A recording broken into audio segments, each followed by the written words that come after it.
Interesting thing, Gordon, Lescott played so well alongside Jagielka. So let's see now if he can play alongside someone else. You're not going to learn anything by playing John Terry. We know what John Terry can do and can't do.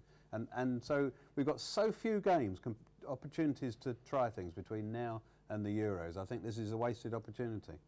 Oh, I must agree. I mean, the thing is, I think that Lescott, Jagielka, Cahill, Jones, you got Smalling, and they've all done great. And then I keep harping back to the Germans. In the last major tournament, they had 8 under-21 players that had progressed through. Hopefully, and this is what I've been singing for, is hopefully that we turn up in Poland and Ukraine next year, and we've got like 8 under-21s that have progressed through.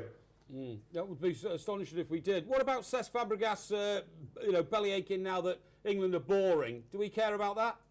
No, not really. I mean, Cesc is obviously loved and adored by Arsenal fans and most Premiership teams, but he's now in Spain, and it's not worth two halfpennies, really, is it? Gordon, is it interesting you say that because the Spanish media have been very interesting to read as well. I'll just read a little bit from El Mundo here. The journalist is Jesus Al-Qaeda, not to be confused with Jesus Al-Qaeda, of course. It says, Fabio Capello is a disgrace that deserves to be eliminated as quickly as possible. It is shameful to see how the team of the country that invented this wonderful sport is limited to piling behind the ball in front of 90,000 people. And winning. So that's exactly what they did last year. They didn't pull up no trees until they won the tournament late on.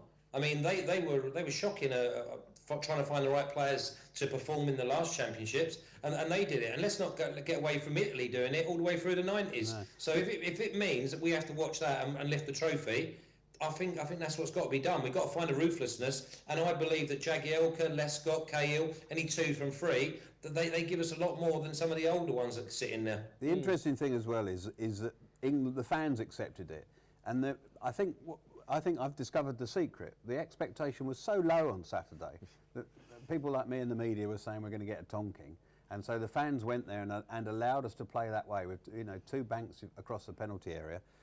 And didn't complain. So maybe we should now say Sweden, they're good. They are very good, and knock down the expectation, and because the expectation is what crushes people. Yeah, but there's two sides playing, aren't there? And Sweden are coming to play England, going, they're good, aren't they?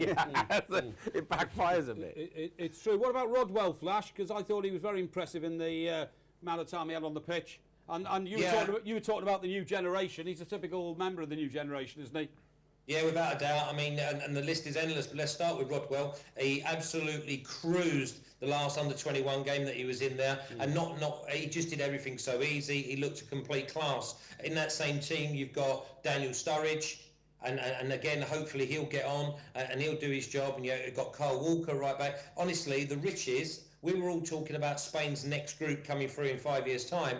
I really do see a real bright future for our boys that are actually coming through. And then that knocks holes in people's arguments that there's too many foreign players. The bottom line is our young players have got to perform so much quicker and such a higher standard that they've got to get in and play. And when they do get in and play, then they've got to get in the England side. Sure. Flash, it's always great to talk to you, mate. Thank you very much indeed. Just before we go, I've always had a bit of a worry about which world you live in, Flash, and that clock behind you shows some sort of a time that it definitely is not in the real world. I just wondered if you're working on it is Watson time. It is twice a day, it's right. You know me, boys, I don't like to be late for anything, so I'm about 7 hours early at the minute. OK, well, stick to it, mate. That's very good of you. We'll see you back in the studio soon. Thank you very much indeed. Take care, have a good show. So listen, when Flash time. I was going to say, when we keep singing Flash, the Saviour of the Universe, he's making on Universal time. Right, OK, everybody, stick with us through till 10 o'clock. And by the way, this is a very serious, factual show. Just a bit of a barrel and laughter every now and then. Was that recorded yesterday? Sorry. That's right, yeah. Sorry, that was a pre-record. That's right, yeah. It wasn't, honestly, it was live. Right, we're with you through till 10 o'clock right now. We've just got to take a very quick break.